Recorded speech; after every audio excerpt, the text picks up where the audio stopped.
Bafufe regional football নিয়ে কাজ করবে। বিসিবি ইতিমধ্যেই রিজিওনাল ক্রিকেটের জন্য উদ্যোগ গ্রহণ করছে। ক্রিকেট সহ সব স্পোর্টসে আমরা বিকেন্দ্রীকরণ নিয়ে কাজ করছি।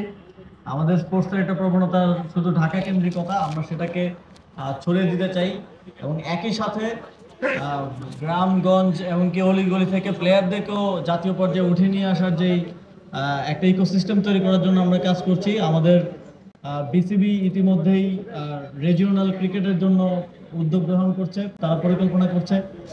বাফুফে রিজিওনাল ফুটবল নিয়ে কাজ করবে এবং আপনারা জানেন যে আমরা ইন্টারন্যাশনাল ম্যাচ আগে যে যে জায়গাগুলোতে আয়োজন হতো আমরা সেটার পরিধিও বৃদ্ধি করার চেষ্টা করছি। আমরা আশা করছি যে এবছরের মধ্যেই আমরা নীলফামারীতে কোনো একটা ইন্টারন্যাশনাল ফুটবল ম্যাচ আয়োজন করব এবং একই সাথে খুলনা এবং রাজশাহীতে ক্রিকেট আন্তর্জাতিক ক্রিকেট আয়োজন আবার আমরা ফিরিয়ে নিয়ে যাব, যাতে করে সেই অঞ্চলের দর্শকরা সরাসরি খেলা দেখার সুযোগ পায়। আমরা এভাবেই বিকেন্দ্রীকরণটা একটা বাস্তবিক রূপ দিতে চাই, শুধু মুখে কথা বলার মধ্যে না, আমাদের কাজের মধ্য দিয়ে আমরা সেটা প্রমাণ করতে চাই এবং এক্ষেত্রে আপনাদের সকলের সহযোগিতা এবং অংশগ্রহণ কামনা করছি।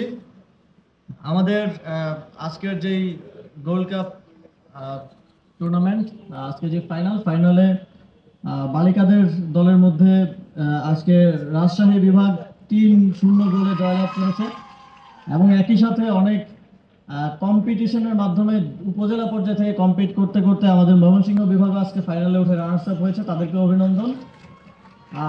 এবং আপনাদের প্রতি আহ্বান থাকবে আপনারা এই আপনাদের অধ্যাবসায়টা, এই পরিশ্রমটা জারি রাখবেন এবং ভবিষ্যতে আপনাদেরকে আমরা আমাদের যেই নারী ফুটবল দলে দেখতে পাবো এই প্রত্যাশা করছি। সর্বোপরি আমাদের এ ধরনের উদ্যোগগুলো সামনের দিনে আরও চলমান থাকবে এবং আরও কিভাবে এঙ্গেজিং করা যায় সেদিকে আমাদের সর্বাত্মক মনোযোগ থাকবে। এক্ষেত্রে আপনাদের সকলের সহযোগিতা এবং অংশগ্রহণ কামনা করে আমার বক্তব্য শেষ করছি। ধন্যবাদ। আসসালামু আলাইকুম।